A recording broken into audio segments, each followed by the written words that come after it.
En el año 45 a.C., César triunfó en una cruenta guerra civil, conflicto en el que tuvo que enfrentarse a su antiguo colega, yerno y ahora enemigo Ecneo Pompeyo, pero también a la facción de los optimates, quienes pertenecían a la nobleza senatorial en Roma. Estos fueron derrotados por César en una serie de grandes batallas, entre ellas Farsalia, Tapso y Munda, logrando liberarse de sus adversarios políticos por un tiempo.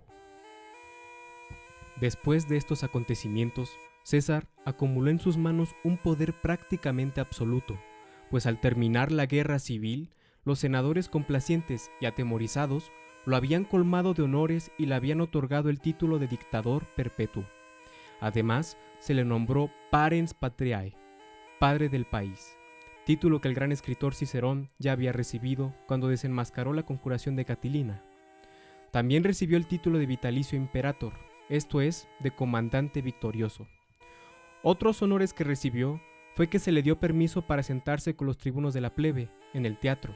Su silla de marfil fue reemplazada por una de oro. Su cumpleaños pasó a ser una festividad pública y el propio mes llamado Quintilis fue rebautizado como Julio.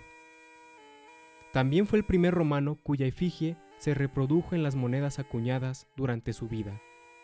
Es evidente que los honores de César se encuadraban en la tradición de los logros más famosos por parte de los aristócratas, como Escipión el Africano, su tío Mario, Sila o Pompeyo. Sin embargo, en este caso las distinciones se llevaron mucho más allá, y la magnitud y número de privilegios otorgados a un solo hombre eran inauditos. A pesar de sus poderes formales, Julio César sobresalía en muchos aspectos, ya que además de ser un excelente orador y ser buen estratega, se presumía que su familia descendía de la diosa Venus y por lo tanto del héroe Eneas, y los reyes de Alba Longa, ciudad fundada por Ascanio, el hijo de Eneas. Incluso se decía que por su linaje materno descendía de Anco Marcio, cuarto rey de Roma. Esto le beneficiaba bastante, pues en la antigua Roma, cuanto más notables fueran los antepasados de un personaje, mayor reconocimiento podía obtener. A pesar de contar con todos estos honores y beneficios, Julio César pronto se encontraría en un grave peligro.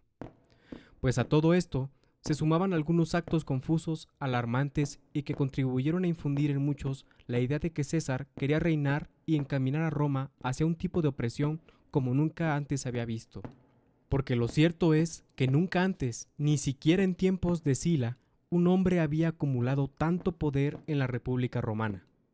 De los 60 días anteriores a su muerte, hubo 3 sucesos que alentaron con más prisa una conspiración para derrocarle. El primero de estos fue en el foro, cuando una de las nuevas estatuas de César apareció con una diadema puesta en su cabeza. Dicho objeto se consideraba como un símbolo de esclavitud, por lo que los tribunos de la plebe, al enterarse de este acto, mandaron quitar la diadema de la estatua, pero César, irritado profundamente, indujo al Senado para votar la retirada del cargo a estos tribunos. Otro suceso fue que con motivo de la celebración de las fiestas latinas de los Montes Albanos a las afueras de Roma, durante el desfile de regreso a la ciudad, varias voces de entre la multitud aclamaron a César como rey. El dictador desestimó de aquellos vítores con gracia, respondiendo que no era rey o rex, sino César. Sin embargo, esto le contradecía, ya que su atuendo era muy parecido al de los antiguos reyes albanos de los que se decía sucesor. Por último, el episodio aún más preocupante y controvertido. El día 15 de febrero del año 44 a.C., Roma festejaba la Lupercalia, un antiguo festival relacionado fundamentalmente con la fertilidad. Durante la celebración, sobre la majestuosa tribuna de oradores del foro romano, forrada de mármol, estaba César, vestido con una toga púrpura de general triunfante, con una túnica de mangas largas, unas botas altas de los reyes albanos, una corona de laurel hecha de oro y sentado en su silla dorada de dictador. Antonio, su fiel colega y ahora cónsul de Roma, corrió hasta César y le presentó una diadema real, exhortándole a aceptarla y convertirse en rey. Al verlo, la muchedumbre se quedó en silencio, pero César rechazó a la petición, a pesar de que Marco Antonio siguió insistiendo. Al contemplar dicha acción, la muchedumbre la aclamó, y finalmente César ordenó que la diadema fuera enviada al templo de Júpiter en el Capitolio, ya que mencionó que los romanos podían tener un solo rey, y ese rey es Júpiter. Algunos creen que todo esto fue cuidadosamente orquestado. No sabemos bien quién estuvo detrás de lo sucedido aquel día. Tal vez fue parte de una estrategia calculada, pues César quiso comprobar si el pueblo estaba dispuesto a aceptar un rey. Aunque parece difícil que, conociendo los sentimientos de Roma hacia la monarquía, pensara en coronarse. Es por eso que se llegó a pensar que todo esto pudo ser iniciativa de Marco Antonio, con el propósito de ganar su favor y de ser adoptado por él. Pero sea como fuere, aquella escena confirmó los peores presagios de muchos de los que la contemplaron, y les repugnó incluso a sus más fieles líderes y colegas. Cicerón afirmará más tarde que Antonio era el auténtico asesino de César, por haber sacado a colación el fantasma de la monarquía aquel día. A pesar de esto, algunos vieron la coronación de César como un buen augurio, pues se corría el rumor que un solo rey podía vencer a los poderosos partos, imperio de Oriente que había derrotado en la batalla de Carras a Craso.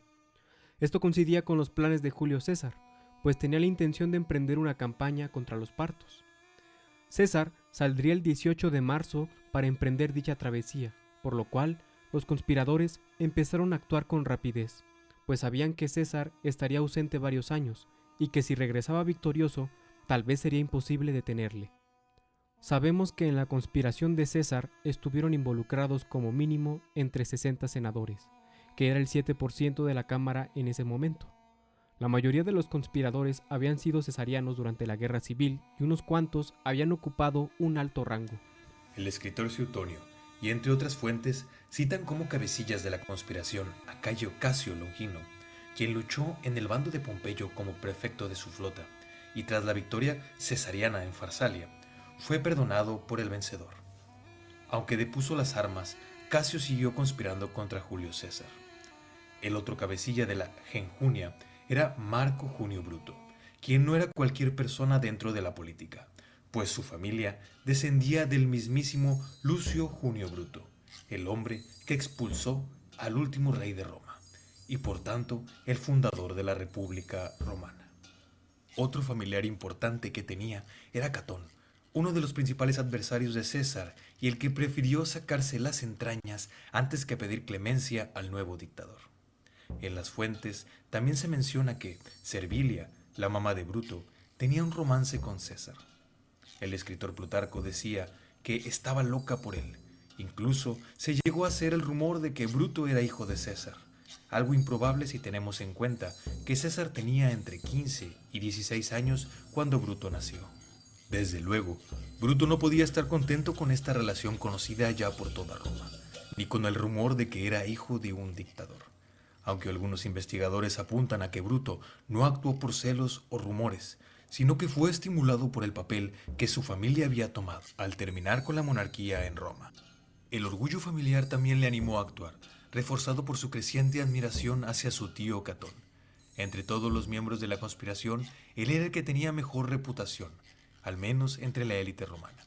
Los conspiradores hablaban de libertad y creían que la única manera de restaurar la situación en Roma era eliminar a César. La mayoría de ellos, o tal vez todos, pensaban que estaban actuando en beneficio de la totalidad de la República. Si César moría, las instituciones normales de Estado funcionarían de forma adecuada de nuevo y Roma volvería a ser guiada por el Senado y por los magistrados libremente elegidos. También, estos hombres que participaron en la conspiración creían que lo que estaban haciendo podía darles fama, gloria y verse como salvadores de la antigua república. Conscientes de que el dictador estaba a punto de marcharse, decidieron atacar el 15 de marzo, cuando César iba a asistir a una reunión en la curia de Pompeyo. César ya había tenido informes y rumores de los complots, pero eran vagos a sus oídos y con mucha frecuencia implicaban estos rumores a hombres como Marco Antonio o Dolabella, como algunos de los verdaderos conspiradores. César no hizo caso a ninguno de ellos, aunque se cree que dijo que se sentía más inclinado a sospechar de Casio y saber que Bruto tenía suficiente sentido común para no aguardar su muerte con impaciencia. Además de esto, las fuentes están repletas de prodigios que advertían de la muerte del dictador. Una de las historias más famosas es que la noche del 14 de marzo, Un día antes del asesinato, Calpurnia, la esposa de César, tuvo una pesadilla en la que, dependiendo de las diferentes versiones, vio cómo se desplomaba el frontón de la casa o bien se vio a sí misma sosteniendo el cuerpo asesinado de César en sus brazos. Por otra parte, el día 15, los sacrificios matutinos se repitieron varias veces, pero los augurios fueron variablemente desfavorables. Se dice que Julio César se sorprendió por la actitud de Calpurnia al insistir en que se quedara en casa ese día. Se dice que César accedió y mandó un mensaje para informar que su mala salud le impedía asistir a la reunión. Pero Bruto consiguió convencer a César de que cambiara su decisión. Plutarco nos cuenta que Bruto se burló de los adivinos y sedujo a César diciendo que el Senado iba a ofrecerle la realeza fuera de Italia, aunque es probable que fuera una invención posterior, ya que había probablemente muchas razones por las que César quería asistir al Senado, ya que su campaña contra los partos iniciaría en unos cuantos días y necesitaba dejar todo en orden. El día 15 de marzo, los conspiradores aguardaban la llegada de César. Las dagas estaban ocultas en el interior de estuches en donde los senadores guardaban usualmente sus largos estiletes, con los que escribían en tablillas de cera. Los conspiradores se acercaron a saludarle, mientras Décimo Bruto se llevó a Marco Antonio a un lado y lo entretuvo charlando mientras César y el resto entraban. Más adelante, el dictador se dirigió a su silla de oro. Fue en ese momento cuando los conspiradores se apiñaron en torno al dictador. Uno de ellos, llamado Cimber, agarró la toga de César y tiró de ella, desnudando su hombro, señal que era la acordada para actuar. Cimber sacó su daga y le apuñaló. Después los otros conjurados se lanzaron entonces contra César, provocándole innumerables estocadas y tajos. Por último, César, cayendo al suelo, junto al pedestal de Pompeyo, se tapó la cabeza con la toga. Cuando los hechos se hubieran consumado, algunos conspiradores salieron heridos y con salpicaduras de sangre. Bruto apeló a Cicerón, que no había tenido conocimiento del secreto, para que tomara las riendas de la situación. Pero el pánico se propagó por todo el recinto y los demás senadores, incluyendo a Cicerón, huyeron del lugar, aunque al final terminaron por felicitar a los magnicidas. El cuerpo de Julio César se levantó y se llevó a su casa. Mientras tanto, en las calles, la gente, al saber la nueva noticia, no dio ninguna muestra de entusiasmo. Después del asesinato, la situación se complicó, pues Marco Antonio y otros magistrados que aún eran fieles a César pensaban cómo podían actuar en contra de los conspiradores. Pero Antonio, tras una reunión, logró una reconciliación con los conspiradores. El Senado votó por la celebración de un funeral público para César, que tuvo lugar en el foro el 18 de marzo. Durante el funeral y la cremación del gran Pater Patriae, los asientos y bancos utilizados para los magistrados y tribunales fueron despedazados y empleados para alimentar el fuego. Reinaba una atmósfera de histeria, pues los actores contratados para vestir los ropajes del triunfo desgarraron haciendo trizas estos ropajes y los lanzaron a las llamas. Sus soldados veteranos lanzaron sus armas y corazas en la hoguera, mientras que las mujeres arrojaron sus mejores joyas. Se produjeron disturbios y ataques contra las viviendas de los conspiradores y los que les habían respaldado. Suetonio nos cuenta que se decidió tapiar la curia en la que César fue asesinado, designar con el nombre de parricidio los idus de marzo y no celebrar jamás una reunión del Senado en esa fecha. La muerte de Cayo Julio César no dio gloria y renombre a los conspiradores. Tampoco dio paz o estabilidad al pueblo de Roma.